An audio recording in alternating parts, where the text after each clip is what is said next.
Hálát annak, aki ezt kitalálta.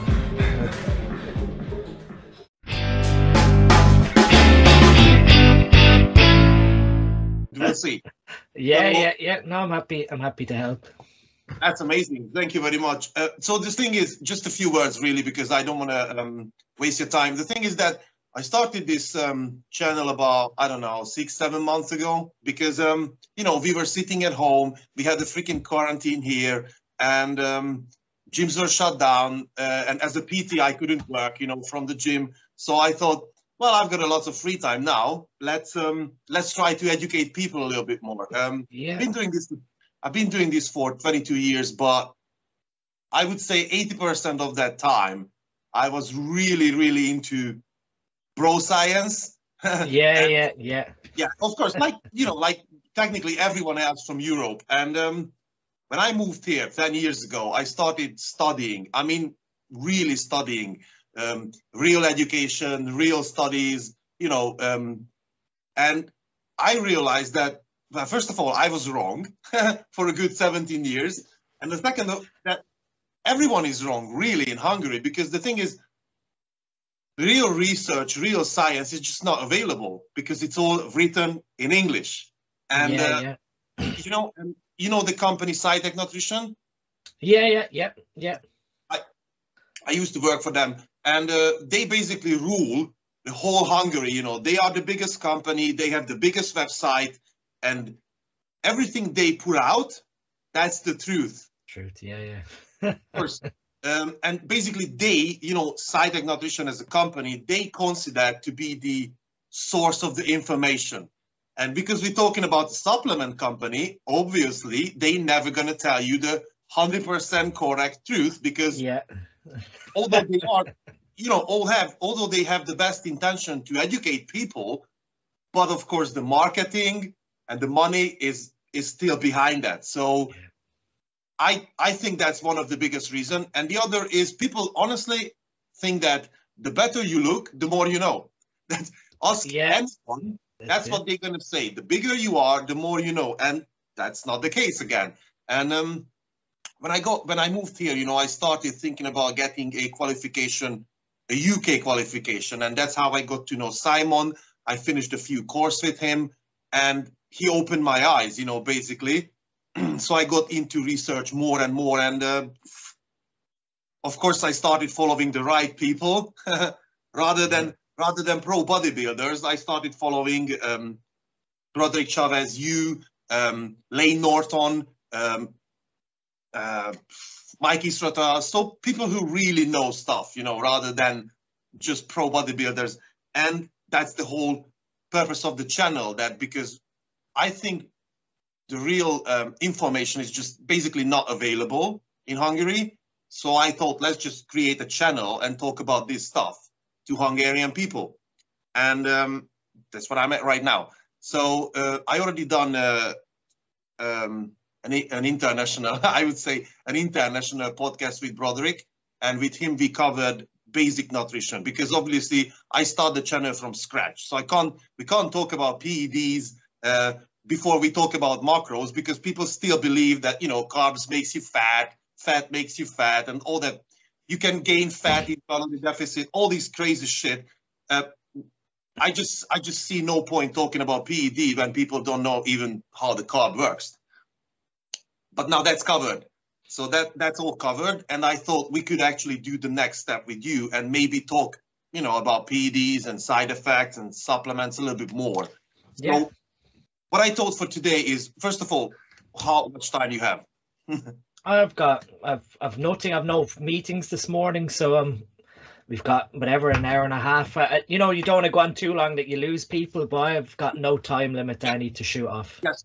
Yeah, correct. And I know that my questions will be really broad and it's not specific and it's hard to answer. And I know we could go on for probably days on one single question, but that's what I wanted to ask you, that if we could just, you know, squeeze as many questions as we can into this 1 hour. So I know we're not going to be able to cover properly each topic, but maybe just a little bit, you know. And so what I thought is we could start with PEDs a little bit without going into specific and then we can cover supplement, because that's really important. And then we can cover some of the recovery aspect, and then maybe go into genetics. And I think that would do for today. Yeah, right? Sounds good. Yeah, okay. Perfect. But before we start, would you like to introduce yourself a little bit and just talk about yourself a bit? Tell us a bit more about your background. Tell us who you are and what's your education, what's your background. Okay, so for anyone who doesn't know who I am, I'm Dr. Dietgainz Mart.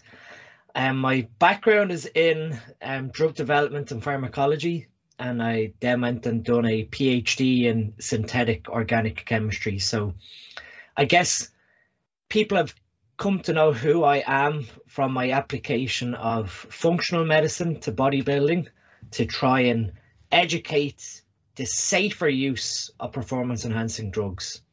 So I pretty much became known on the Train by JP forum as one of the educators for Jordan Peters. And that was probably my first sort of mainstream exposure to getting some of my theories out surrounding how we can potentially not have to use, bro science, and actually understand that there is a level of real science application when it comes to bodybuilding and using performance enhancing drugs.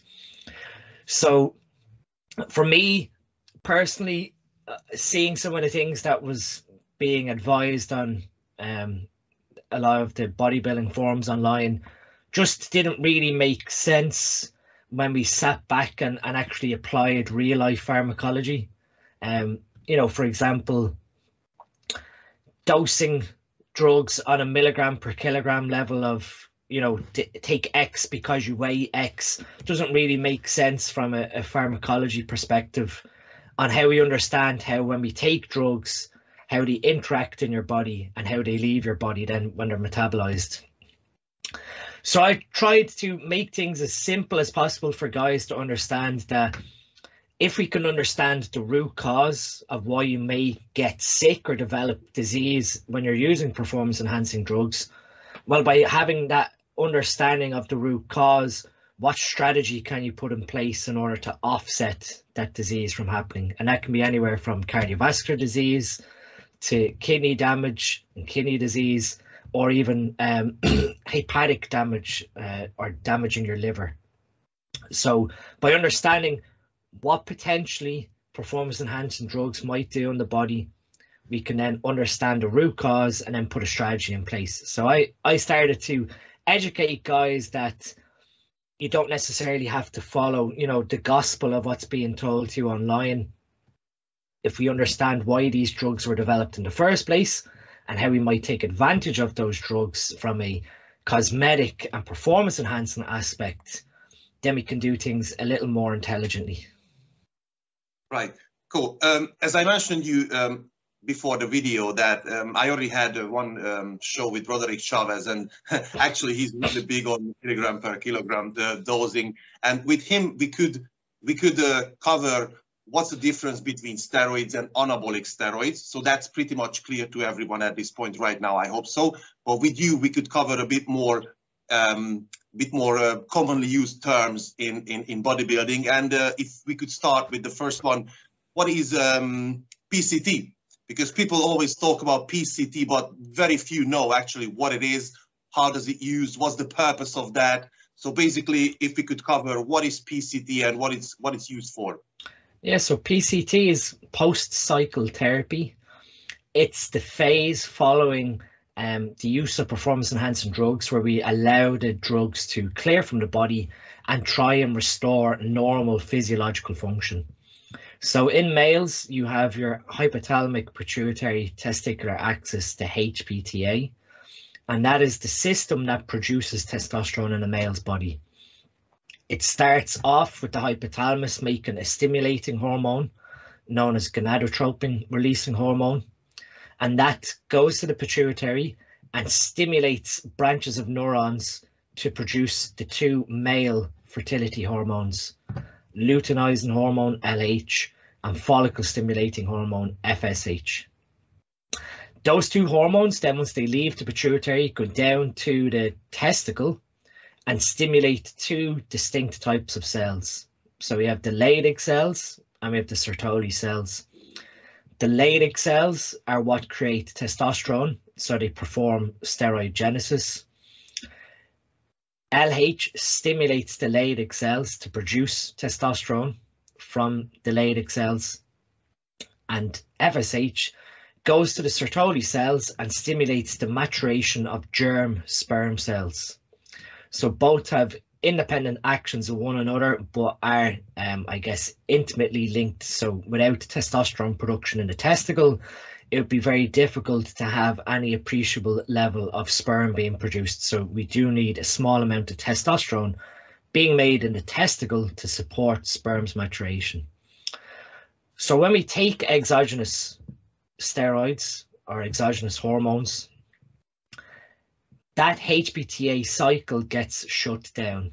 So the brain senses that there's no longer a need to pulse these fertility hormones in order to maintain normal levels of hormones in your body. So by taking, say, for example, 250 milligrams of testosterone, you're yielding a blood level of testosterone of about 40 to 45 nanomolar.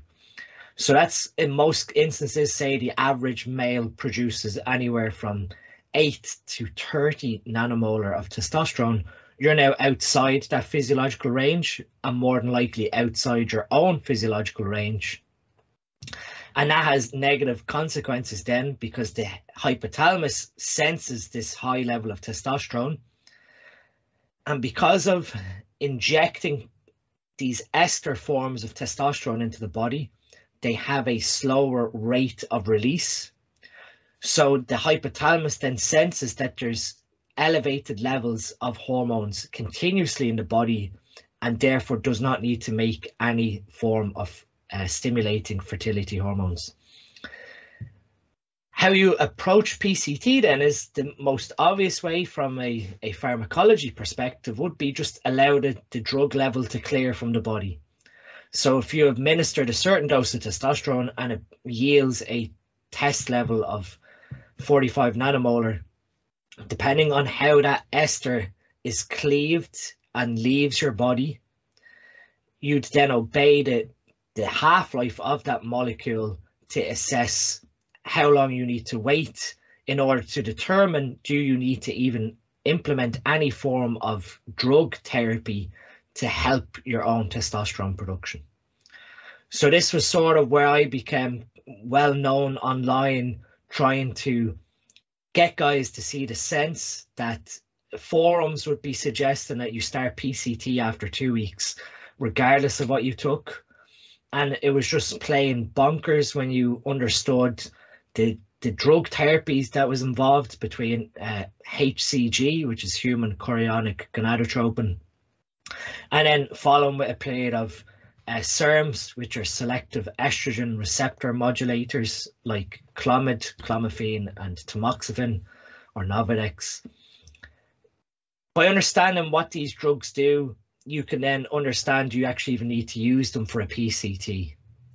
So by being patient and allowing the drug hormone level to fall, your HPTA is a delicate system that has evolved over thousands of years.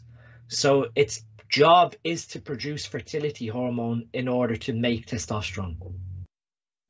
So when you allow that hormone level that you've exogenously administered, your testosterone should, in theory, begin to be produced from your brain down to your testicle. In the instance that your brain doesn't respond to that fall in hormone level that you administered yourself, then you might need to do a PCT. So in that instance, you might need to use HCG, which is a synthetic form of luteinizing hormone. And we use that in order to stimulate the testicle to produce some testosterone. So by stimulating the testicle to make testosterone through the HCG, we now have a small amount of testosterone being able to circulate from the testicle into the blood up to the brain and stimulate the brain to make fertility hormones in order to get that cycle up and running faster. So if you administer HCG when you have a high level of testosterone because you started your PCT after 2 weeks, you're going to run into a scenario whereby the luteinizing hormone stimulation of the HCG does nothing. You're effectively administering something that has no effect on your testicle. And more often than not, if you do start after 2 weeks, the average half-life of testosterone enanthate, depending on a person's genetics, administration site, the carrier oil, all these things play into the elimination of these compounds. But if we take on average the half-life of testosterone enanthate as 4 to 7 days, so that's 4 to 7 days is what it takes for half that drug concentration to decrease. If we even take it to be 7 days, if we just want to err on the side of caution, the average rule within pharmacology is that after 5 half-lives, so 5 divisions, we should pretty much be at 99% clearance of a drug. So pretty much a total elimination of a compound following 5 half-lives. So if we take that general rule to testosterone enanthate, then we see that we have 5 weeks. So if the half-life is a week, 5 weeks before that drug has fully cleared from your body. If you begin HCG after 2 weeks following your use of testosterone enanthate, you're effectively putting HCG into a system that already has a high level of testosterone. That's amazing. That's amazing. Sorry to interrupt, but you just covered about 6 more questions of mine with all this.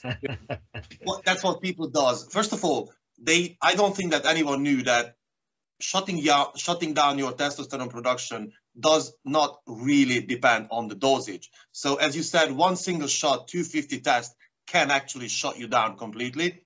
And the other thing is, which I got every single day this question: when should I start my PCT? And people being told that the day after your last injection, maybe a week after your last injection, which is completely wrong.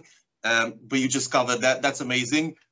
And the other thing is, do you always need the PCT? Because you just said that you have to let your level drop before you start that. But if you are planning to do another cycle within a month or 2 or 3, whatever, does it actually make sense to trying to make our body to start producing testosterone again? Because we're going to shut it down within 2 months again. So do you always need a PCT? Yeah, so in my theory, and my sort of viewpoint on this is, if you're going to do another cycle of steroids within, say, 4 or 6 weeks of your cessation, then it makes 0 sense to do a PCT. A fully restorative PCT can take anywhere from 5 weeks, so you may get lucky, and when the drug's fully clear, your brain senses that drop in hormone and starts producing GnRH and the 2 fertility hormones. So in that instance, you wouldn't need a PCT. And that's why it's important that you get your blood work done for your male hormones when you let the drugs clear, to assess, do you need to do PCT? Do you need to put anything into your body? Because if you get your bloods done after 5 weeks of letting the drug clear, and you have a positive result for LH, FSH, and testosterone, by putting PCT drugs in, you may make things worse. And I've seen this countless times with guys' blood works where they've allowed the drug to clear, and by that point they've had bloods done where they actually probably didn't understand their blood work too well. Their LH and FSH was normal and their testosterone was normal, but because their coach told them they have to do PCT, they went and started taking HCG and Clomid and actually shut their HPTA down. So it's one of these things where you have to, you assess what the data is showing in terms of what the HPTA is producing following the drugs clear, and then understand, do I need to use PCT drugs in order to give this system a bit of a kickstart in order for my testosterone production to begin to pick up as normal? So you basically see that if you introduce the PCT in the wrong time or the wrong dosage, you can actually shut down your own testosterone production by doing the PCT. Yeah, and you will make things a lot worse. So you'll go through a period of, say, HCG, Clomid. You know, if you follow the standard sort of PCT protocols, you know, that this is sort of where I completely agree with the power PCT compounds, but the application and times just needed to be changed. Amazing. If you go and do the power PCT when your HPTA is recovered, you know, you're introducing a synthetic mimic of LH, which stimulates your testicle to make testosterone. But that testosterone can also aromatize to estradiol. And most people don't realize, but elevated estradiol is actually what shuts the HPTA down. It's not an elevation in testosterone. The elevation in testosterone lets the hypothalamus sense doesn't need to produce gonadotropin releasing hormone. But it's elevated estradiol that's actually inhibitory to the hypothalamus. So when you have a high level of estradiol in your body, that's furthermore going to shut down the HPTA more so than the elevation in testosterone from what you've used. So that's why it's important even during a PCT protocol that you limit aromatization. And that's sort of where I put in that, you know, if you're going to use HCG, it's probably the only time when you want to use an aromatase inhibitor like exemestane or aromasin in order to preserve the testosterone that the HCG is making in your testicle so it doesn't get robbed to estradiol, which could feed back to the hypothalamus and keep the system shut down. So do you need a PCT? Most often than not, that patience and then assessing what's happened. Most bodybuilders will suffer to some extent with secondary hypogonadism. And secondary hypogonadism is where the pituitary just gets a little lazy and doesn't make enough LH and FSH. And that has a tandem effect then towards the testicle not making enough testosterone. In that instance, that's potentially where we might use Clomid in order to block or cause antagonism to the pituitary with this estrogen mimic. And what it basically does is tells the pituitary to amplify its luteinizing hormone production. So in other words, you double the amount of LH you're making, which in theory would double the amount of testosterone that your testicle will make. So that, you know, these drugs have specific purposes that you have to understand what the blood is saying first before implementing. Then I guess, do you always have to apply the same sort of methodology to your PCT? Well, you know, certain people, like I said, might need HCG if their testosterone production post-use is very low in order to stimulate that system again. But most often than not, it's still the same sort of scenario of monitor the blood and then implement the strategy that's going to be needed. That's amazing. Right. I've got a whole bunch of questions about just PCT alone, but if you don't mind, we could move to the next one because of this for weeks. So now we covered what is PCT, and the next question is what is TRT or HRT? So what is the difference, and what is TRT then? Yeah. So I mean, like what we were sort of covering on the last one, if you are going to go back on again following your previous cycle, then like I said, it doesn't make sense for you to do PCT, run these drugs just because you're going back on in 6 weeks. So you have all these coaches going, okay, we're going to stop the cycle here. We're going to, you know, run HCG and Clomid for 4 weeks, and then we're going to go back on cycle again because we're going to help your fertility somehow. So you see all these protocols with, you know, guys that don't really understand what they're doing. My sort of philosophy was that if you are going to go back on again, now I wouldn't advise that you go back on after 6 weeks, because if you think about it, with the half-life of these compounds, if you're using enanthate, your blood plasma level will peak after about 7 weeks use, and then you're at a stable level of drug within your body. When you stop using, it takes about 5 weeks, again, the half-life elimination, for that level to fall.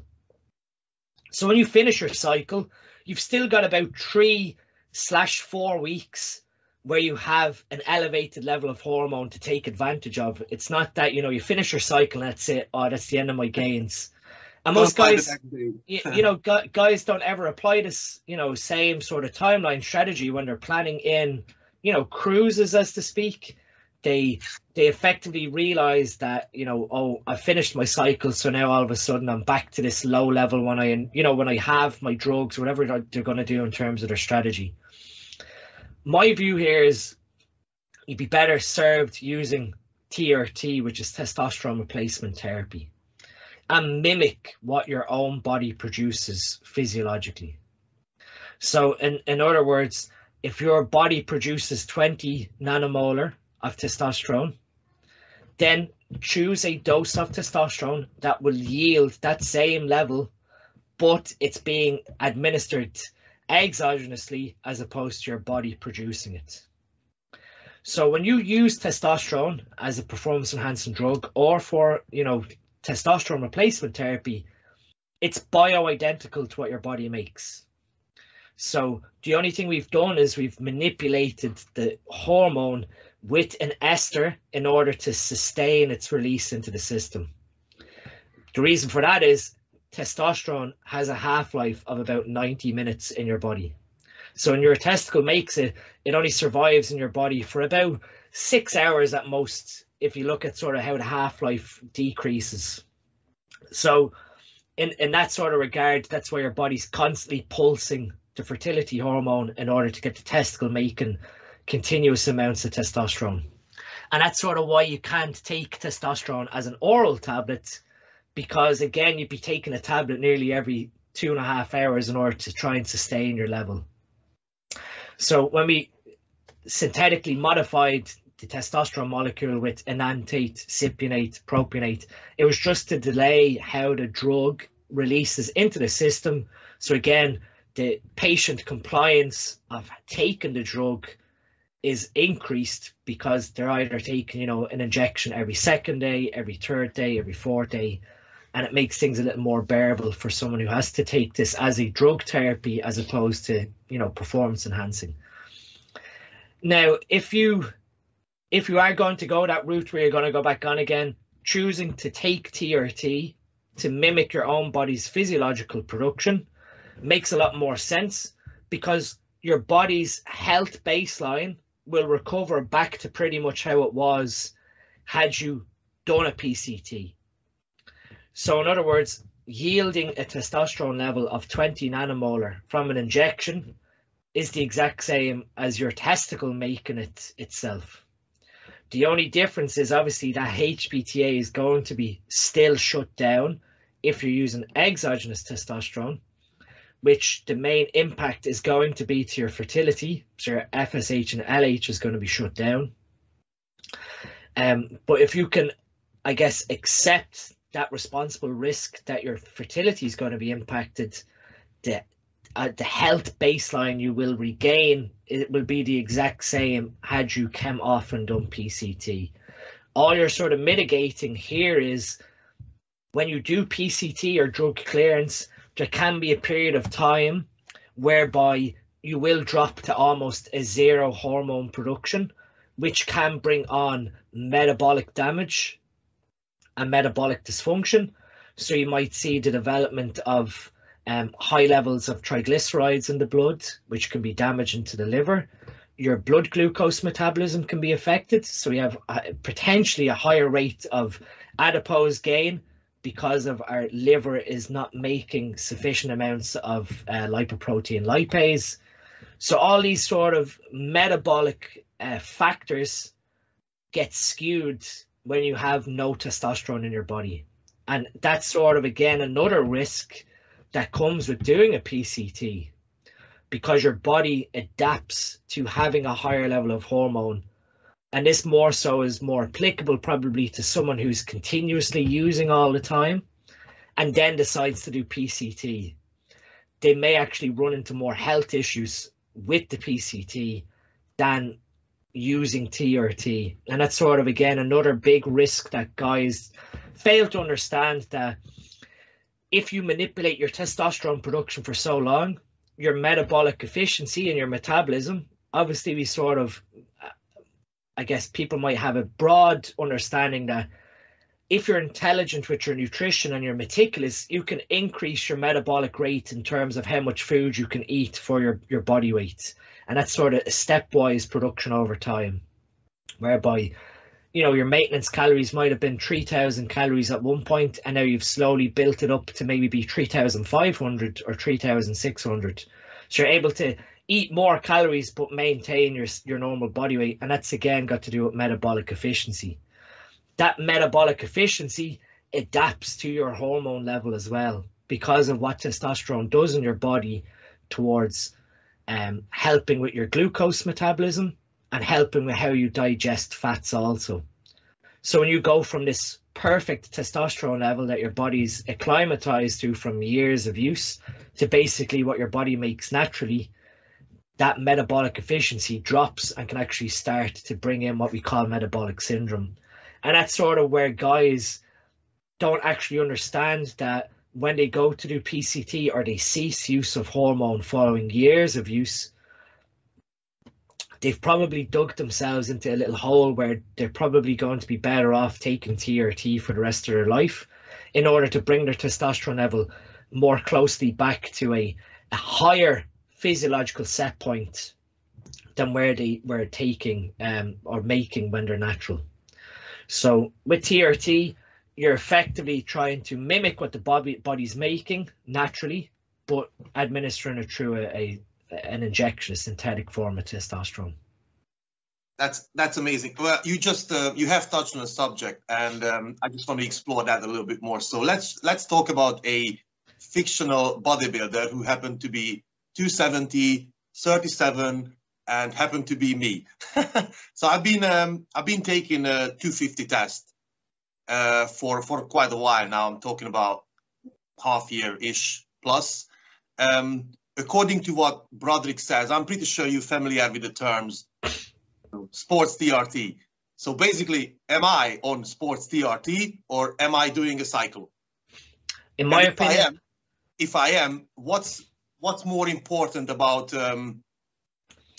what's the major factor about doing PCT? The length of the cycle or the strength of the cycle? Right. So the second question, when it comes to PCT, it's neither. It's effectively what has happened to the testicle cells through to the exposure to the compounds. Certain compounds will cause higher rates of oxidative stress.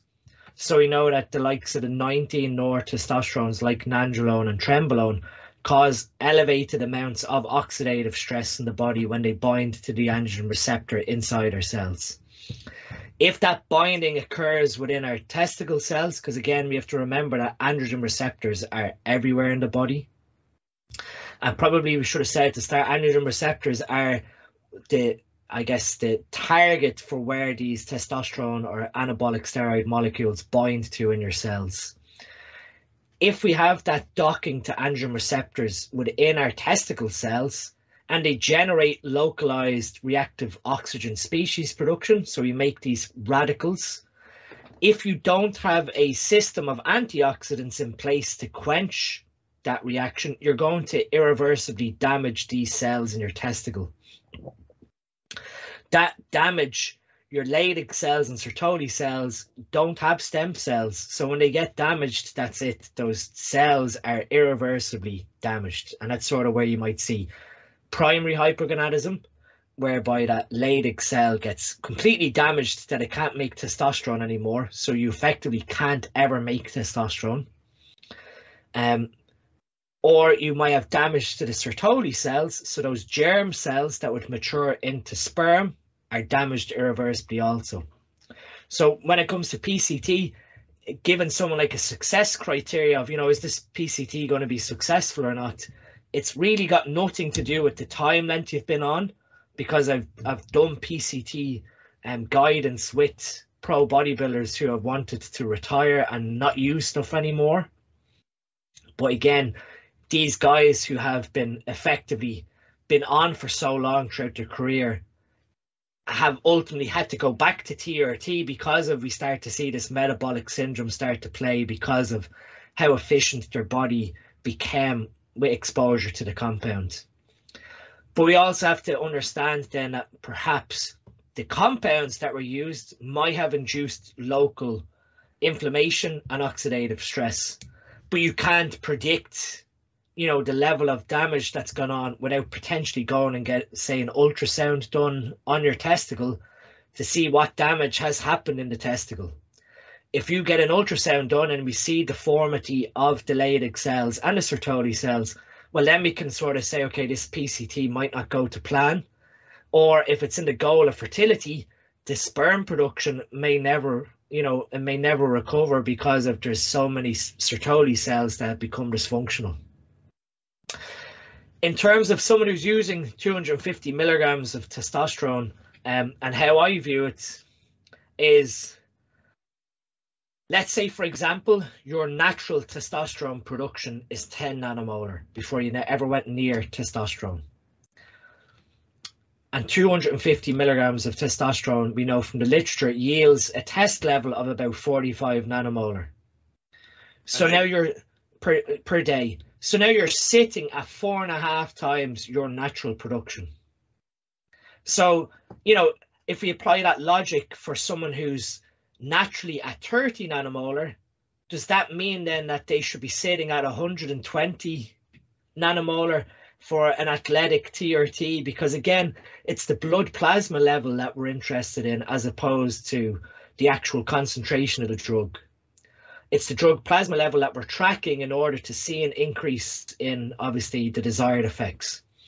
So to me, someone who's sitting at 45 nanomolar, unless their natural test was, say, 30 nanomolar, and you chose a TRT dose that saw them sit at 45, they're still sitting outside their physiological level of testosterone. Now, does that mean, again, this is sort of then how complex this question gets, is does that increase their risk towards disease because they're sitting in that supraphysiological range? So again, it comes back to how much oxidative stress does testosterone create in the body?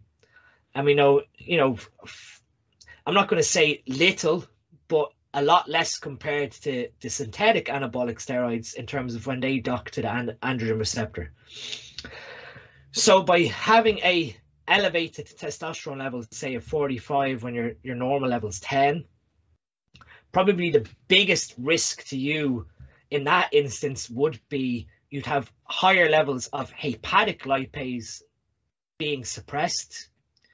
So hepatic lipase is the enzyme that your body uses to break down HDL. So when you have higher levels of testosterone, normally hepatic lipase in your body, the production of it would be suppressed. You now get an elevation in hepatic lipase. So your body's making more of this enzyme that breaks down HDL. So you're no longer producing higher volumes of HDL in your body. Now, that doesn't necessarily mean you're putting yourself at more cardiovascular disease risk. It just means that your body's capability to recycle lipids and cholesterol back to the liver is going to be hindered. Is there anything I can do to combat this? So I guess the main thing we should be trying to combat then would be LDL oxidation as opposed to HDL production. So when we sort of look at what sort of drives cardiovascular disease and atheroma and plaque formation, it's more than attributed to oxidized LDL particles as it is to an elevation in LDL or a decrease in HDL. So that oxidation of LDL, again, when we think about oxidative stress, if we have compounds in the body that are causing high rises in oxidative stress, we can be fairly certain then that it's causing oxidative stress to our LDL molecules that are in circulation of our blood. When that LDL becomes oxidized, it effectively becomes a foreign molecule to the body. So our immune system responds. Your white blood cells remove that oxidized LDL from the blood circulation, and form what are called foam cells, which deposit then into plaque. If you can offset that LDL oxidation, as opposed to being, I guess, I'm not going to say having an obsession with raising your HDL, but we're having, trying to really focus the minutiae on, I need to get my HDL up, when really the main strategy should be to lower your LDL oxidation. Having adequate amounts of vitamin E, vitamin C, polyphenols in your diet. These substances are what donate electrons to stabilize oxidized LDL back to a stable particle. So in other words, when an LDL particle becomes oxidized, if there's adequate levels of antioxidants in your blood, they come along and stabilize that LDL back to how it should be. So they almost sacrifice themselves in order to stabilize those cells in the body. That's sort of where, my whole foray into bodybuilding and formulating with the company Supplement Needs came from. Why I developed the CV stack, which is the heart stack, having a high level of antioxidants, polyphenols, substances that we know offset LDL oxidation in the literature. The 8 forms of vitamin E, like vitamin E exists in 8 forms: alpha, beta, gamma, and delta tocopherol and tocotrienol. So there's 8 forms of them. Most people, when they take a vitamin E supplement, they only take either alpha or gamma tocopherol, which will elevate vitamin E levels in the body technically, but they're not very good electron donors. It's the tocotrienols that donate their electrons as opposed to the tocopherols.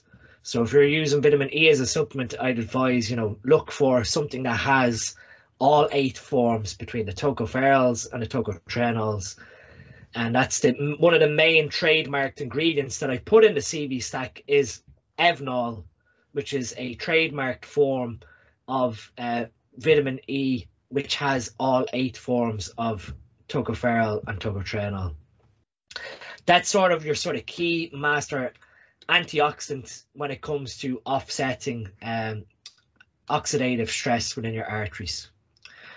So by sort of sitting at that 45 nanomolar level, okay, main risk probably being that drop in HDL,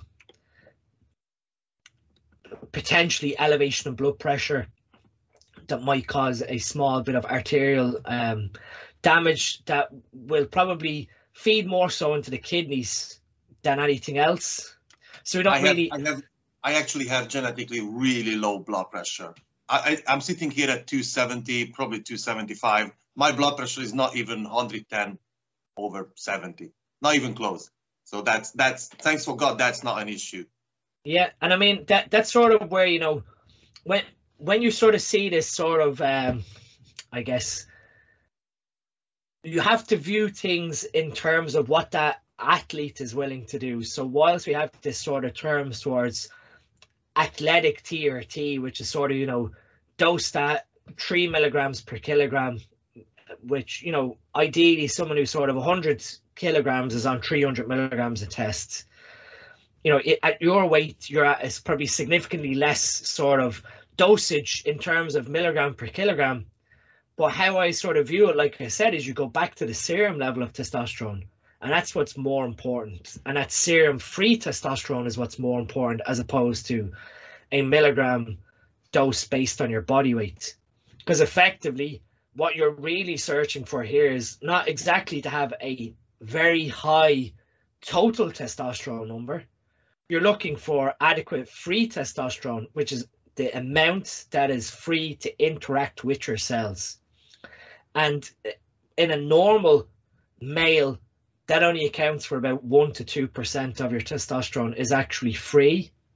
The other 98% is either bound to sex hormone binding globulin or albumin.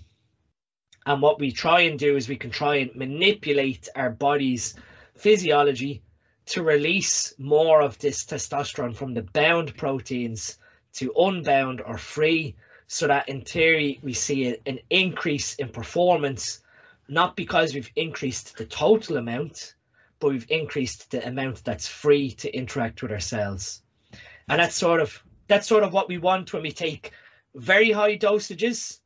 The artifact of using a very high dose is that you then end up with a very high free testosterone value as an artifact of, again, that percentage ratio that the more you take, the more that is going to be free, because again, it's still trying to balance the amount of albumin and SHBG you're making with the total level that's in your blood.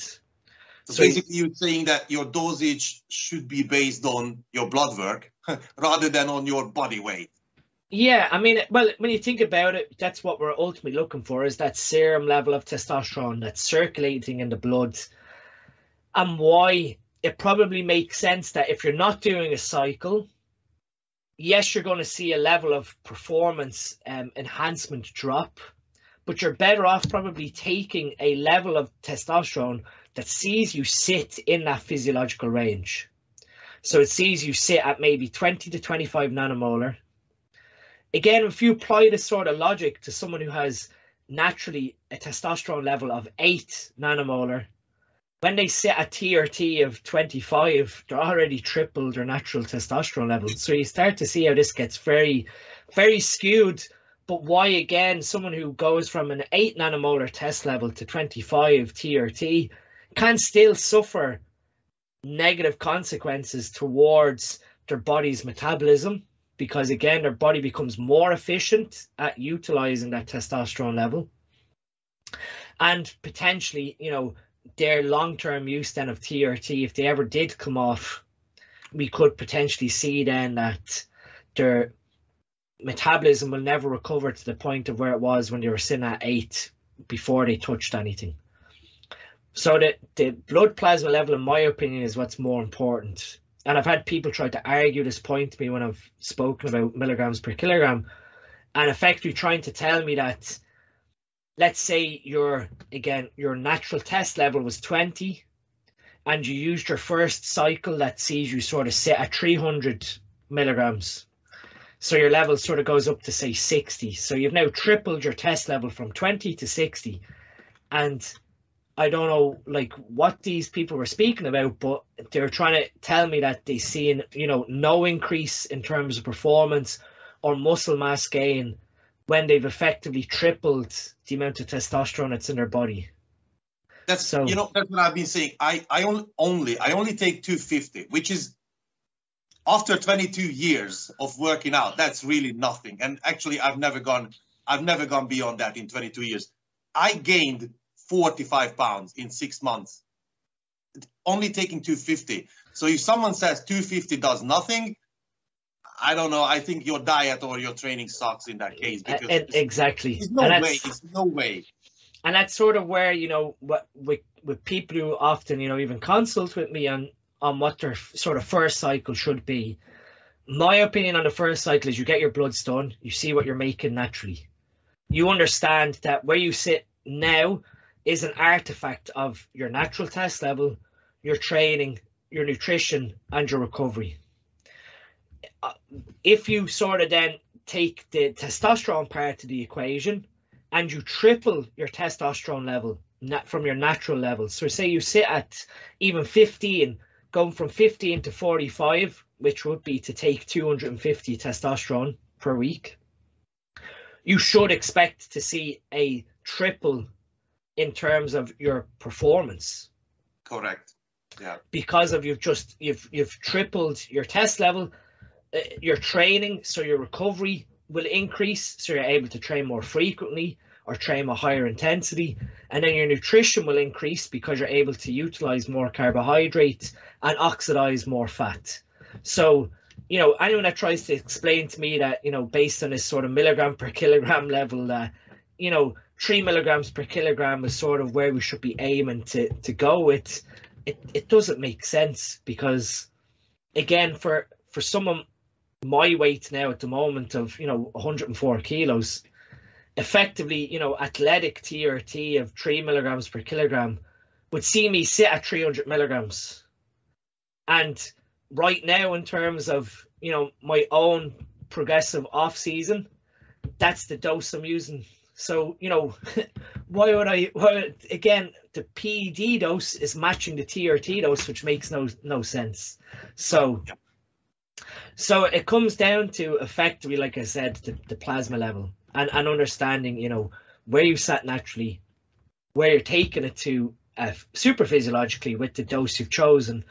And then everything else builds around that towards nutrition, training, and then obviously adequate recovery. But I just laugh when guys try to argue that 250 milligrams is, you know, is nothing in terms of dosages. And when you start working backwards towards in terms of nanomole levels, you then start to see this appreciation of, okay, well, I sat here, now I'm sitting at triple that level. And, you know, you could even get more complicated and really start throwing molecular chemistry in and start talking about the number of molecules in a given dose. And again, this is sort of a topic I covered on our education site, the SN Education platform. I'd done like a 10-minute talk just briefly breaking down, you know, the flaws of milligram per kilogram, because it basically assumes then that for each kilogram of body weight, there's a standardized number of androgen receptors. And as you linearly increase the amount of weight or body mass of someone, those androgen receptors increase linearly as well. But they don't. Because if they did, then you'd be able to design the most perfect cycle where you used just the right amount of compound to target, you know, that perfect amount of androgen receptors to give you that, you know, perfect ratio of performance versus risk. But we don't. And I mean, it sort of worked out at, I don't have it off the top of my head at the moment, but let me pull it up on my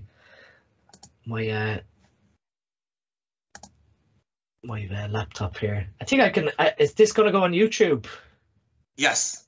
Right. So I'll we can share this slide just for some fun.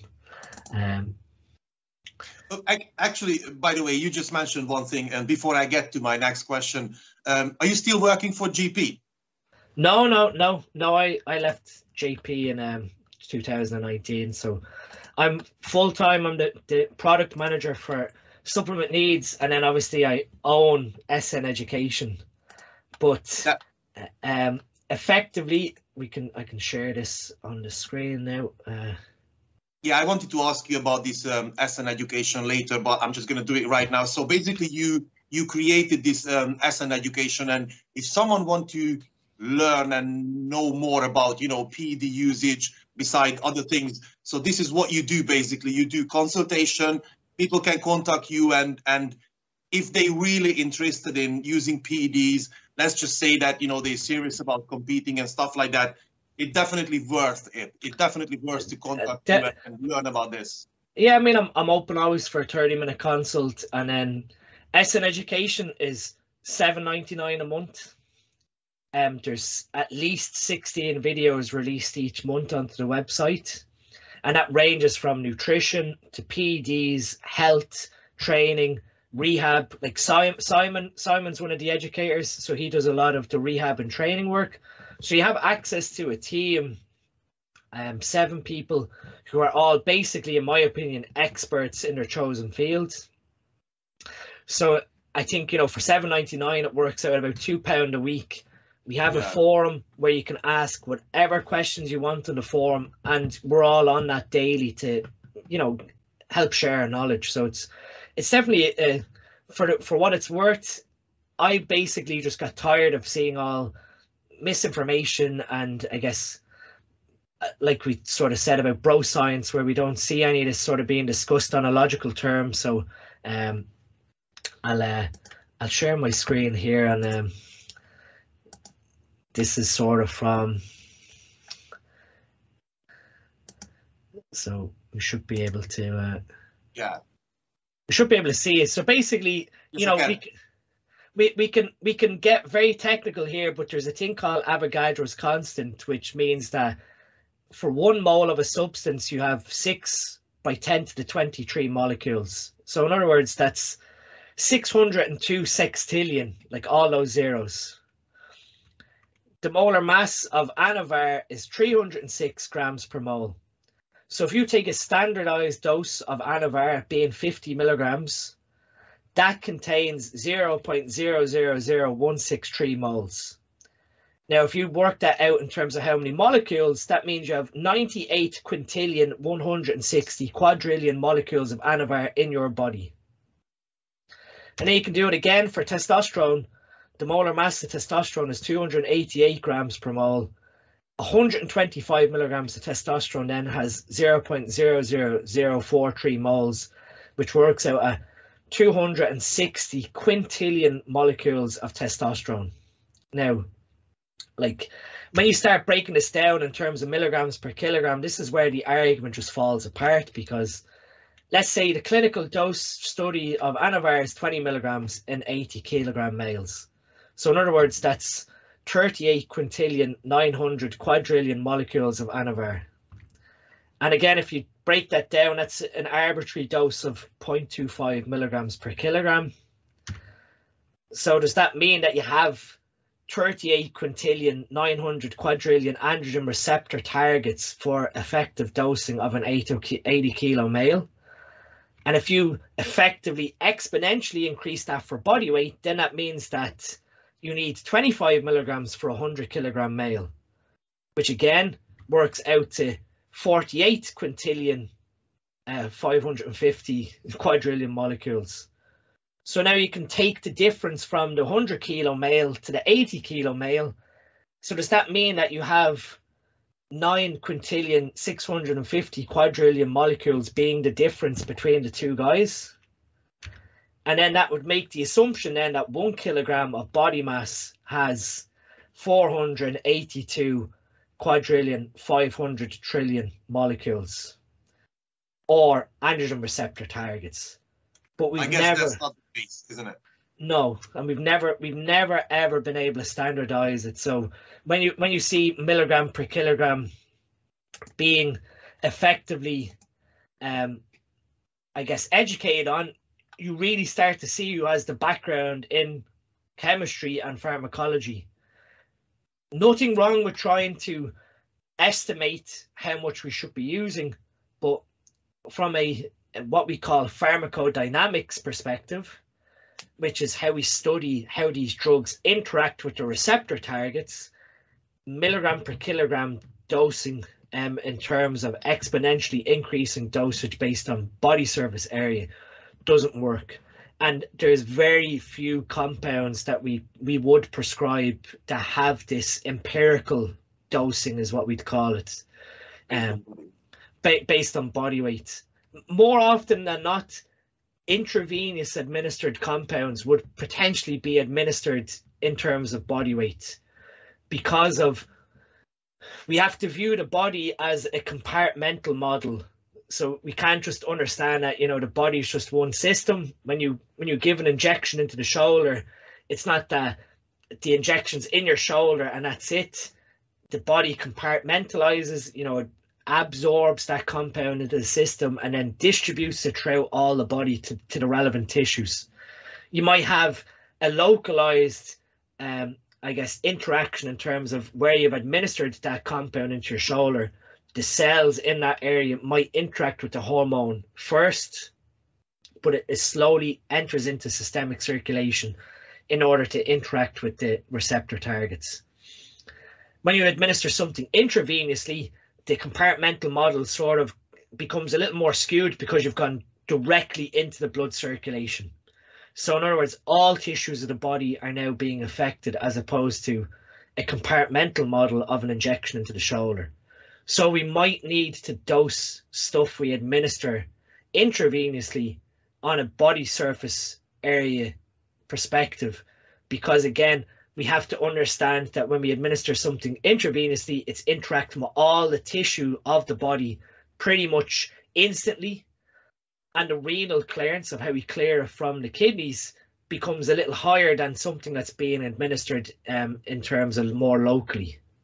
So we might need to be a little more careful that we administer the right dose based on the surface area for intravenous, rather than something that's taken orally or injected locally. So, I've got no issue with trying to be a lot more safer, but you know, my sort of take home point here is that you have to be very careful on what's the selling point to trying to, almost like bro science, where we have this level of not secrecy, but you know, they know secrets that we don't know. It's common science that, you know, that was sort of where, when I was seeing stuff online and what I'd learned doing my, you know, drug development and pharmacology degree, that eventually you sat down and thought, like, who honestly came up with these concepts? I mean, you then have to go back to, as much as I used to love reading all these books in my 20s of, say, Dan Duchesne's Muscle Underground newsletters, yeah. You know, where did he pull this like magic number of, you know, once you go to 5 grams of total gear, that, you know, things magically start happening? And, you know, I've also, you know, consulted with many top level pros that use not even a fifth of that. And, you know, our top level competing bodybuilders, that that's sort of where you then get guys that try and call BS on the actual correct science, because they've listened for so long to what's sort of been educated beforehand without actually being shown the correct science behind it. Because again, after seeing that, you know, number of molecules argument and receptor targets, your milligram per kilogram dosing sort of falls apart. And that's where it becomes probably more appropriate to look on a, you know, the nanomole level, look at the plasma level and manipulating from there, as opposed to going by milligram per kilogram, because you could overshoot your plasma level based on your body weight, or you might actually underestimate it and be taking less for your body weight, and you might end up at a dose that basically you're sitting just outside that physiological range, when perhaps it might be best that you sort of lower that dose a touch and sit properly in that physiological range for a period of time before pushing back up again. That's amazing. I'm only smiling and laughing here because I'm quite offended with a few guys, a few PTs in the gym, and they all following you and they all know you. And before this interview, we had a chat, and they all said that you are at the level of smartness when you are scary smart. And I've never heard anyone being described as a scary smart, but now I know why. Right, Ian, next one. You just touched on this subject too. I'm sure you're familiar with the terms being hyper-responsive for steroids. And, you know, some people can take a shot and gain 20 pounds. Some people need 5 shots to gain a few pounds. So what role the genetic plays in terms of PED usage and reacting to the PEDs? I know it's a really broad question, but, you know, if you can make it simple. Well, this sort of comes back to, again, let's apply what I've been talking about in terms of the plasma level. So when you take a certain dose, let's say you take we'll stick with something simple like 250 test that yields a normal level of 45 in an average person. So again, let's say that person has natural test level of 15. So again, we're sitting at triple their test level. So we'd expect a good response. Now, let's look at what clears the compounds from the body, and that's our CYP enzymes in the liver. So we have these biotransforming enzymes in our liver that destroy and metabolize drugs so that we can excrete them in our urine or in our feces. Your CYP enzymes take on board these drugs, transform them into something different so that your body can no longer use it. So in other words, you might have testosterone enter the liver, and then it becomes oxidized or becomes reduced. It does all these sort of chemical transformations, so it's no longer testosterone. So by no longer being testosterone, it can't interact with androgen receptors, so it's become useless. So your body then removes it with excretion. What you'll find is certain people have CYP enzymes that are overexpressed, and you have certain people who have CYP enzymes that are underexpressed. So the overexpression may mean that they have too many of these enzymes. So in other words, they have a higher rate of metabolism of these drugs. So when they take a certain dose, it enters their system, but their system metabolizes and excretes it very quickly. So in other words, that would be almost like your slow responder. So they are a fast metabolizer of the compound. That's amazing. The reason why they'd be a slow responder would be because they're never achieving high levels of plasma testosterone because their liver is eliminating it quite rapidly. So again, for someone who's taken 250 milligrams of testosterone, we'd expect them to have maybe a level of 45. Let's say, for argument's sake, that person's only achieving a 20 nanomolar level of testosterone. All things assuming that they're taking real pharmaceutical testosterone and it's not underdosed. Therefore, that person who would normally sit at 15 has now moved to 20, and so they're not seeing any appreciable effect. So in that person, you would have to increase the dose in order to see a response. And that's where it becomes important that you'd be monitoring blood work to see where the plasma testosterone level goes to as you push the dose. Because again, if you gave them a milligram per kilogram dose, they could be, again, a fast metabolizer. So you're never hitting the stable level that they need to see a response. The reverse of this then would be, say you have a slow metabolizer or someone who has an underexpression of this enzyme in their liver. They could take, say, a dose of 250 tests and their total plasma level could be over 100. So what's happening there is the liver is slowly metabolizing the compound. So the compound is remaining in systemic circulation for a longer period of time. So whereby the normal person might only achieve a level of 45, this person now is yielding a level of over 100 because of how slowly the molecule is leaving their system. So that, I guess, underexpression of the enzyme or that slow metabolizer can get away with a lot less drugs than a normal person or a fast metabolizer. That's where we might see this person become a hyper responder, because in other words, that 250 test now has their levels sitting at 100. So if their normal testosterone level, again going back to the 15 nanomolar example, they're now nearly 7 times their natural test level. The drug is staying in their system for a lot longer. So again, if they're following a cycle where they're continuously administering a dose over a period of time, when they reach week 6, their level could be 200. So again, you have to understand that it's again down to that individual's genetics and how these CYP metabolic enzymes are expressed on how they're going to respond to the compound.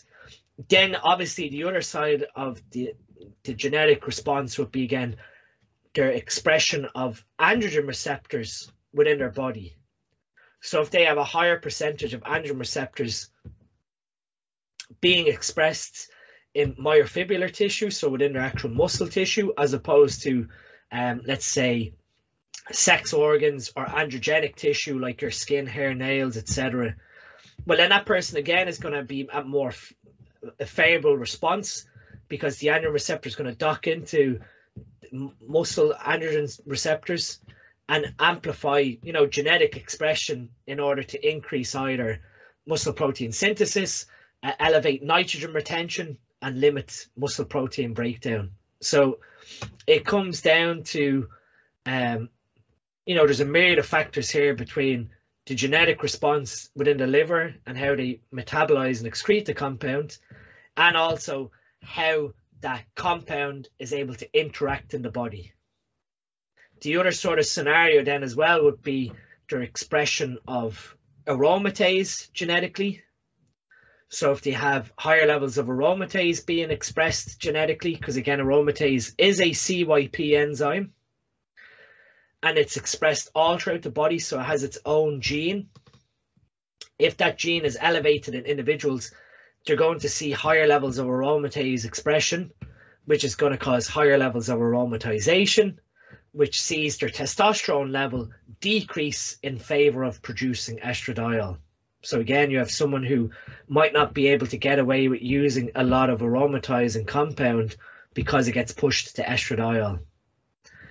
And then you have levels of 5-alpha reductase being expressed in cells also, whereby testosterone, for example, is being reduced to dihydrotestosterone, DHT, which will have very favorable effects on strength and performance in terms of helping the nervous system acclimatize to heavier loads.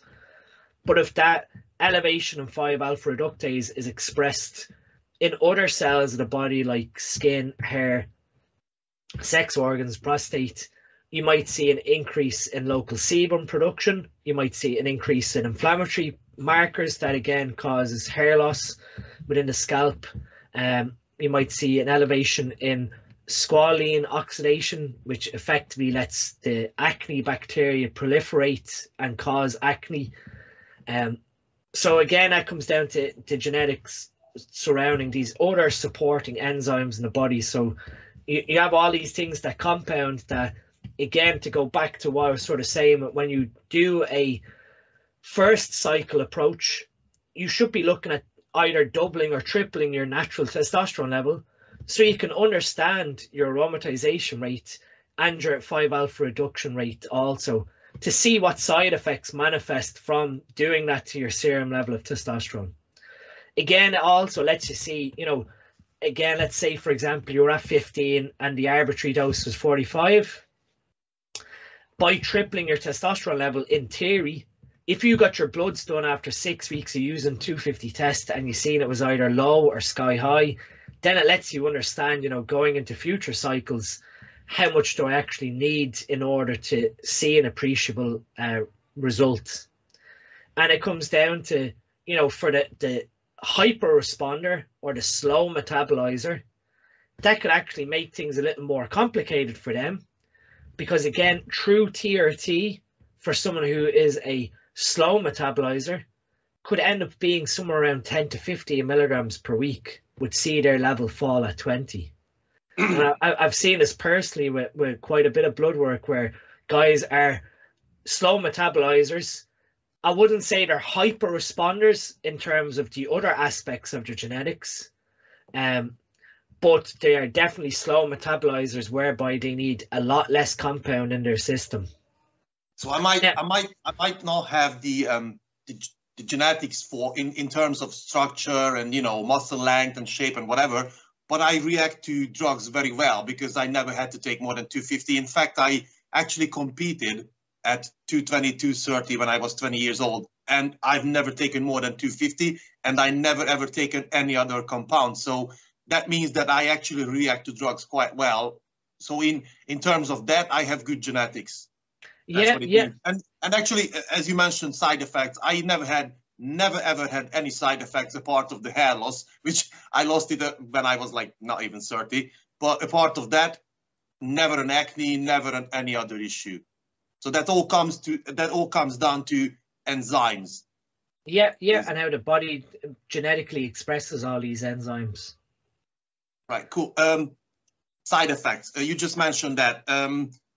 I think there's a misunderstanding about what is the effect of steroids and what is the side effect of steroids. When people say that, glycogen retention, water retention is a side effect, which probably not the case. So basically, what is the effect of PEDs and what is the side effect of PEDs? What's the difference? Okay, I guess you'd have to determine that an effect would be a positive benefit and a side effect would be something that brings mal detriment. So you'd be sort of trying to classify an effect of PED use would be increased rates of nitrogen retention and decreased rates of muscle protein breakdown. So in other words, you are increasing the rate at which you retain nitrogen that facilitates the building of muscle protein, and you're limiting the extent at which your body catabolizes or breaks down that muscle protein itself. So that's where you sort of see this anabolic effect. You may see a positive effect, like I sort of said with DHT, on your nervous system. so you're able to lift heavier and recover faster.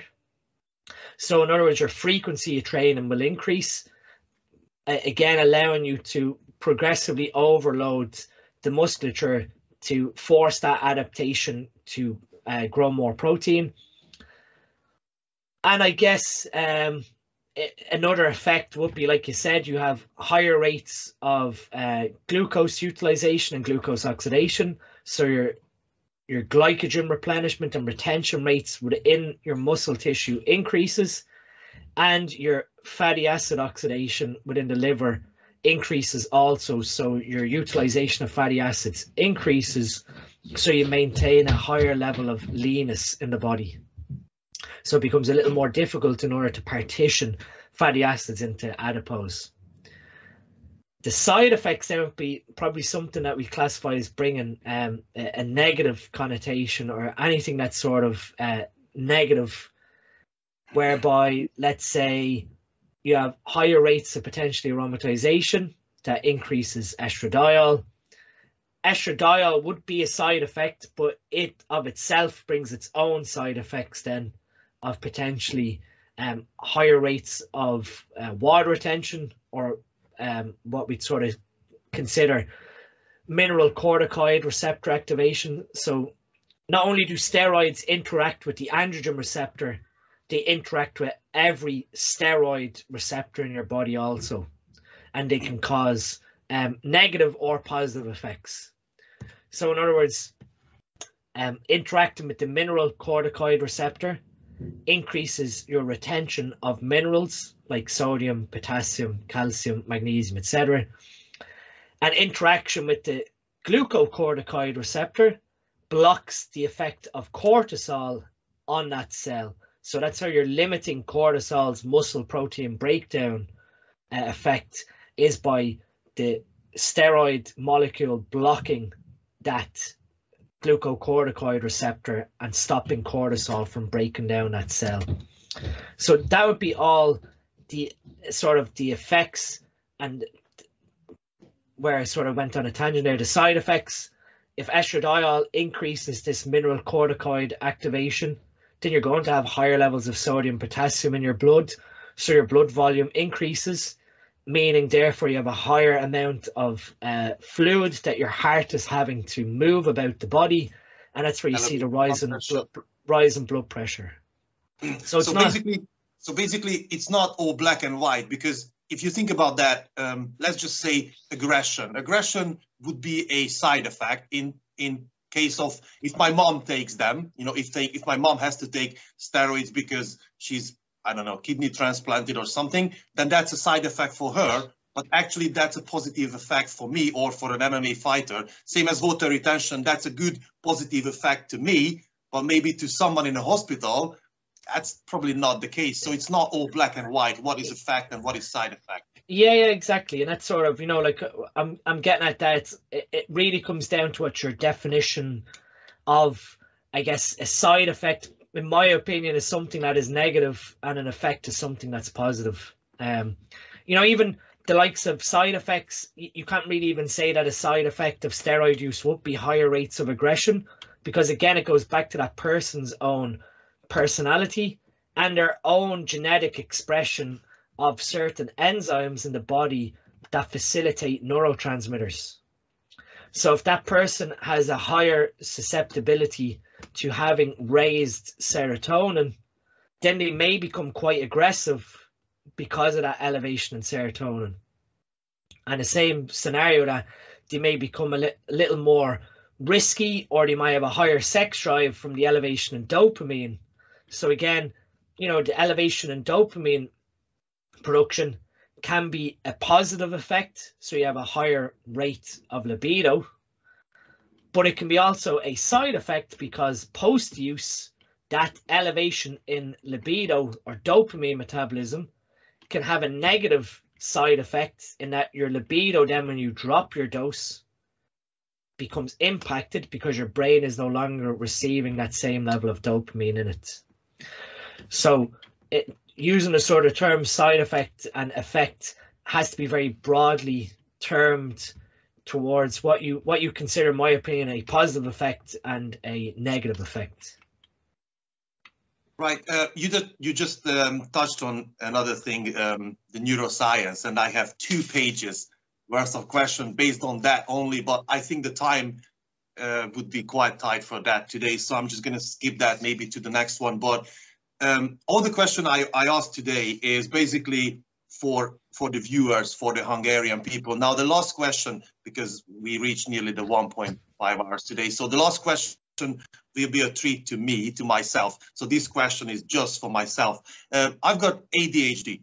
Yeah. I'm sure you know that. All right. So, and I think it's, when it comes down to recovery, sleep is crucial. I'm having a really, really difficult time to fall asleep because I just cannot turn my brain off. And I've been taking supplements for that for over probably 2 decades, like, you know, the GABA, tryptophan, melatonin, stuff like that. When it comes to recovery and sleep aspect, if someone has a hard time to fall asleep and stay asleep, what supplements can I take to help that? Right. Very, very broad question. I know. So I guess we have to understand that when we in ADHD, what's basically happening is there's an elevation in dopamine, and the brain is failing to clear dopamine at a reasonable extent. So the brain is very, very stimulated, and what sort of calms the brain into, I guess, a more inhibitory aspect is your GABAergic neurons. So that's why you'd use GABA as a supplement in order to help these neurons relax.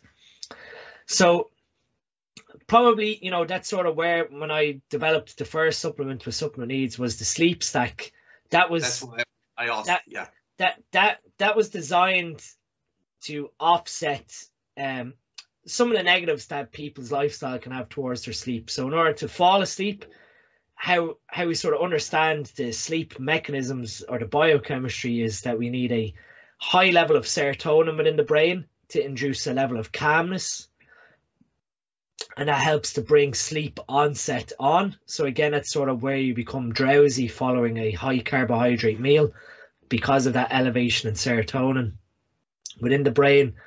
But we also have to have an environment where dopamine is low, and dopamine, again, being a stimulatory neurotransmitter, is going to make things a little more difficult for someone to fall asleep because of the hyperactivity of the brain. The other issue is that our thoughts are almost compounding. So when you allow your brain to become hyperactive at night and you chase one thought to the next, that sort of then further amplifies the amount of dopamine that your brain is making, because you're chasing after one thought after the next. So you're never getting to the state where your mind is relaxed, and you're sort of fueling more dopamine going into the system. Pharmaceutically, sort of what they sort of prescribe here is the likes of barbiturates or diazepines, whereby basically it just docks into the GABA receptor and turns off your brain. Doesn't put you to sleep though. It just basically tells your brain switch off. Your subconscious and everything underneath is still processing information. So that's why your sleep quality, when you utilize these compounds, isn't very restorative, because you never enter into stage 4 sleep. So that sort of deep REM sleep. So with the sleep stack, you have 5-HTP, which elevates the serotonin, and that utilizes the P5P, so the phosphorylated form of vitamin B6 is P5P, pyridoxine 5-phosphate, and that converts your serotonin from 5-HTP. What's the effective dosage of the 5-HTP, by the way? So the 200 milligrams just mildly elevates your serotonin, because again, what you're trying to do here is just tip the balance towards a more, I guess, calmer neurotransmitter state in the brain. You're not trying to put in massive dosages, because again, you can cause upset to the balance of your neurochemistry by taking massive amounts of serotonin and dopamine donors. So with the 5-HTP, 200 milligrams tends to be a standardized dose for adults ranging from 75 to about 100 kilos. So it's not that you need to take more based on your body weight, because again, we can't really quantify how much transverses across the blood-brain barrier either. And that's sort of why we take P5P with the 5-HTP in order to convert that 5-hydroxytryptophan to serotonin within the brain. 5-hydroxytryptophan creating the serotonin is important because when you fall asleep, your body's own serotonin is what creates melatonin. So obviously we have what's called the suprachiasmatic nucleus in your brain. So it's behind your eyes. And when you take in sunlight, that's creating and generating melatonin. And that's sort of where we have the circadian rhythm from, where we're exposed to daylight during the day, and then darkness at night triggers the release of melatonin into your body to make you fall asleep. But that release of melatonin in the evening time is just to set you up for sleep. It's not to keep you asleep. And you won't have enough melatonin within that SCN of your brain to drive sleep all night. So that's why you're converting your own serotonin to melatonin is what keeps you asleep. That's my issue. When I take melatonin only, I can take up to 10 milligrams and I fall asleep maybe in 20 minutes or half an hour, but 2 hours later I'm awake and done. That comes back to the half-life. So melatonin's half-life, oral melatonin's half-life is about 90 minutes to 2 hours. So when you take, 10 milligrams, 2 hours later you're at 5, but your body makes 3 milligrams roughly, somewhere in around 1 to 3 milligrams by itself. So you end up in a scenario where the oral melatonin's metabolism is waning off and you don't have elevated levels in your brain. So your body wakes up. Your body's not melatonin is basically telling your brain while you're sleeping that it's nighttime. So you have to have adequate levels in order to stay asleep. The other instance is falling asleep. You have to have low levels of dopamine. So your brain is, again, calm with the serotonin, but it's not stimulated with the dopamine. And that's where the magnesium bisglycinate in the sleep stack was important, because magnesium supports COMT, and COMT is an enzyme that helps break down and metabolize dopamine, but it also has other, mechanisms of action in the body for estrogen. So COMT helps to metabolize estrogen as well. So as bodybuilders, probably one of the main minerals that we're deficient in is magnesium, because of the rate of, estradiol production, and also the rate of dopamine production, because you have to understand that androgens themselves drive dopamine production in the brain. So you have a scenario whereby with, again, in the form here of ADHD, where your brain's not able to break down dopamine at an appreciable extent while it's making it at a high amount. So supporting your brain's clearance of dopamine with a high level of magnesium bisglycinate, again, you're providing COMT with magnesium, which is what it needs to work. And the glycine in the bisglycinate, so bisglycinate just means 2 glycines. Glycine itself is a GABA inhibitor, so it blocks GABA. So again, it's helping to calm your brain down. And then the other aspect within the sleep stack is zinc monomethionine. So again, you need adequate levels of zinc in order to facilitate nervous system relaxation at nighttime. And the methionine feeds into methylation and SAMe production, and you need a small amount of SAMe before bedtime in order to methylate and remove neurotransmitters also. So when it comes to the scenario of ADHD, it's very difficult to quantify, exactly how much magnesium you need that person to take to keep up with COMT. And as well as that, there is a certain level of, sleep hygiene to it also, that being able to do a form of, say, cognitive behavioral therapy where you can not chase those thoughts either, because again, it's sort of a perpetual thing that when you start thinking of one thing, the next thought comes into your head, and the next and the next and the next. And that's just before I go to the bed, that's the time, the 2 hours before bedtime, that's the time when I go through my emails, my online coaching. That's when I edit my videos. So that's probably not the best routine. No, that's it. And that's why then you start forming these perpetual thoughts. And that's where, you know, sleep hygiene becomes quite important. But the other side of it then also in terms of with ADHD is that because there's such an elevation in dopamine, you start to see deficits towards adrenaline and noradrenaline, or epinephrine or norepinephrine, whatever way you want to call it.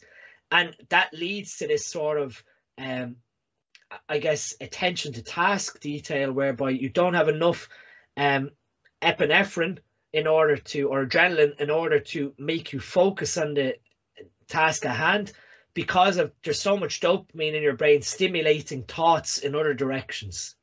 And that's where it becomes, that's where they prescribe, you know, amphetamine-based drugs for people with ADHD in order to block out that sort of pull of dopamine going off in one direction and keeping the brain sort of centered to task with that adrenaline aspect. So you're basically talking stuff like Ritalin and medication like that. Yeah, and dexamphetamine, all these sort of medications that they use. But again, it's to try and pull the brain back towards attention and focus through that adrenaline aspect, as opposed to dopamine. And again, dopamine feeds into norepinephrine and adrenaline also. But when you have such an amount being generated in the brain, you have then obviously, I guess it comes down to a rate limiting step whereby not enough of that dopamine is going down to adrenaline to keep you focused at task. So for sleep, definitely, obviously, the sleep hygiene is a big thing. And then it's playing with stuff like, I guess, magnesium bisglycinate, so you're supporting COMT to do its job naturally. We have to understand that when you have an elevated level of androgens, you're fueling that dopamine fire as well. And if you have a higher level of estradiol, you're again further putting demand on COMT, so it's never able to do its correct job with dopamine. And that was sort of why, like, the sleep stack was designed for people who suffered with insomnia, especially on prep, because of, you know, enhanced bodybuilders are using higher levels of androgens, especially like trenbolone, that has a higher affinity for the androgen receptor. Again, that slows down how COMT works. And if you have COMT that's working at a slower pace than what it should normally, you're going to see elevations in dopamine as well. So you're going to have an effect where you can't fall asleep because your brain is so overactive. And again, same scenario when someone's on a contest prep, they're either focusing on food, they're focusing on their hunger, they're focused on, you know, the show date coming up, all these thoughts where they're not letting the brain even relax, compounded with that higher level of androgens, further, you know, makes things a little more difficult for sleep also. That's what I realized when I'm on a diet, although I'm not competing, but when I'm on a diet, well, 4 hours at best per night. That's all I can sleep. I'm just awake, even more than normal. Right. Everything you say just brings up more questions, but we already reached the time limit. But Dean, if you don't mind, just one more question, because now we are at the subject of sleep. I know the target of the video is basically the Hungarian people, and we're both living in the UK where things are a bit different from Hungary. So my next question will be probably a bit weird to Hungarian people, but I think it's quite common to you. What about THC when it comes to sleep and sleep quality? Does it work? How does it work? First of all, it's not illegal in the UK, just before someone makes a comment under the video. So what about THC when it comes to sleep quality and sleep quantity? Yeah, so I mean, there has been a popularity towards using CBD oil or cannabidiol oil, and cannabidiol is a metabolite that's within cannabis, similar to THC's tetrahydrocannabidiol. So THC is the psychoactive form of cannabidiol. So when you take CBD, you're effectively, utilizing the same sort of structured molecule as THC. It just doesn't have any of the psychoactive properties. So the CBD interacts with the CB receptors of your body. We're still sort of in the infancy of understanding exactly what CB receptors do to human physiology, but we do understand that it has certain aspects towards, I guess, switching the body into a more parasympathetic nervous system state and amplifying this sort of rest and digest pathways of the body. So when we utilize CBD, we're lowering total body inflammation. We're helping to induce, I guess, apoptosis within the body. So we're effectively resting and digesting the body's, I guess, cells. THC, when it comes to sleep, it can be a positive and it can be a negative for certain individuals. So for certain people, it will induce levels of drowsiness, which will see them have restorative sleep. For others, it may not go as well, and they may find that their sleep quality will significantly decrease, but their sleep quantity will increase. So their time of sleep will improve. That's me. Yeah. But their quality of sleep won't be anything significantly different. And again, that comes down to CBD and THC interacting with these CB receptors, but not really doing anything for the dopamine that's within your brain. So again, when we're sleeping, ideally we want pretty much all aspects of the brain to be fully resting. So GABA is activated in the brain. Your brain is having a chance to properly, again, go through that rest and digest, where it's processing information from the day before, consolidating it into memories, and then obviously allowing some of this I guess, cerebral fluid to be drained into the body, into the lymph. So again, you're clearing out what you sort of call toxins, and allowing your immune system within your brain in order to filter out byproducts. And again, that's sort of where we see potentially later on in life the development of Alzheimer's, because of how inefficient the brain's immune system has become at clearing away some of this plaque, and it's blocking the neuronal function of your brain.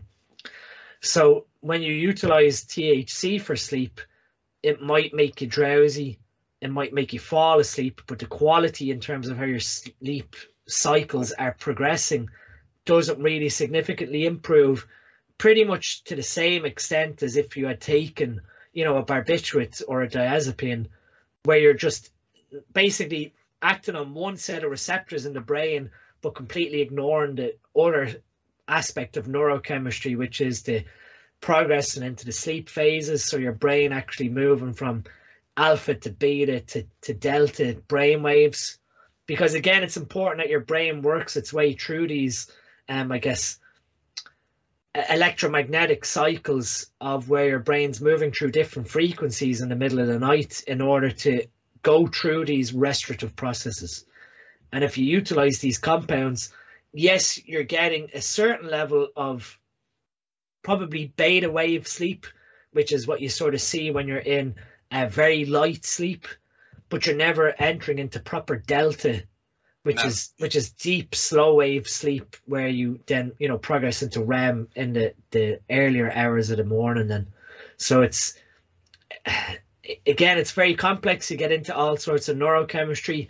It comes back to even the models of how we treat insomnia aren't really, I guess, validated, because yes, we're making people have time in bed with their eyes closed, but we're never inducing this delta wave sleep, which is actually the restful deep sleep that you need.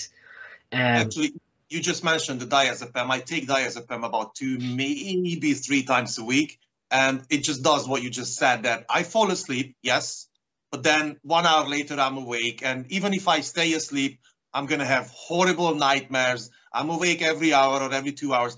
But what if I combine the diazepam with your sleep stack or with other sleeping aid product? So basically 5-HTP plus diazepam, because that's the thing I've never tried. So I either take supplements or diazepam, and I just cycle it basically.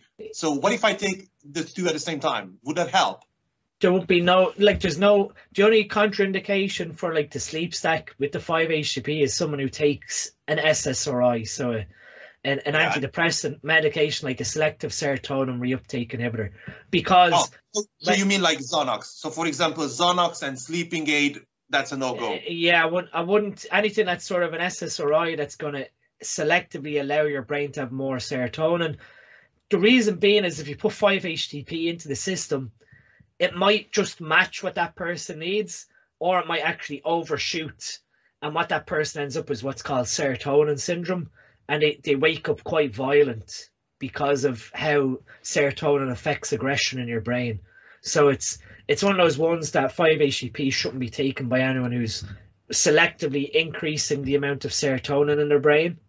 But if they're using stuff like diazepines or barbiturates, where we're just acting on GABA, then there's no issue to helping with the sleep stack, because again, you're increasing the serotonin and then you're artificially, increasing your melatonin because of you're forcing that serotonin to melatonin. And that's where vitamin B5 is the key thing when it comes to converting your serotonin to melatonin. So that's why vitamin B5 is in the sleep stack, in order to convert the serotonin across to melatonin. Right, Dean, that's amazing, and we nearly at 2 hours now, but I just can't stop smiling because this was, first of all, the most amazing 2 hours ever in my life, probably. And I just realized that when I thought I knew some stuff, I just realized that I know completely shit about PEDs and sleep and recovery. That's just amazing, and you are really scary smart. So I think that would do for today, because it's almost 2 hours already. By the way, I've got 5 pages question written down. I only ask you 5 questions out of the 50. But this was absolutely amazing, and thank you very much. Thank you so much for being on the show, and I really hope you're willing to come back for the second one, because we need to cover all these things. And thanks for everyone who watched this show. I know it's a bit more advanced level of education than the other podcast I do, but I think this is really important. And before you go, so if someone want to contact you, how can they find you? Where can they find you? And what service you can provide to people? Yeah, so probably the best place to get me is Instagram. My Instagram handle is DietgainzSTM. Like we sort of touched earlier, I do run a consult service, or we have the SN Education website. If you want to, pick my brains, the forum is there every day. I'm there to answer questions. So like I said, we have the video content that comes out each month, the forum, and then obviously I'm the formulator for supplement needs. So we have our own website in the UK, or we have an EU distributor also, and that's sort of where you can get stacks. Sort of, we didn't even get to touch on supplements, so we have like supplements that are geared towards people who are taking performance enhancing drugs to sort of get to the root cause of trying to offset long-term disease. So the website is supplementneeds.co.uk, and I have a discount code, Dr. Dean, that will save everyone 10% off. So that's basically, I look forward to seeing everyone who follows on Instagram. Cool. All right. So thank you very much. And thanks for everyone watching. Bye, guys.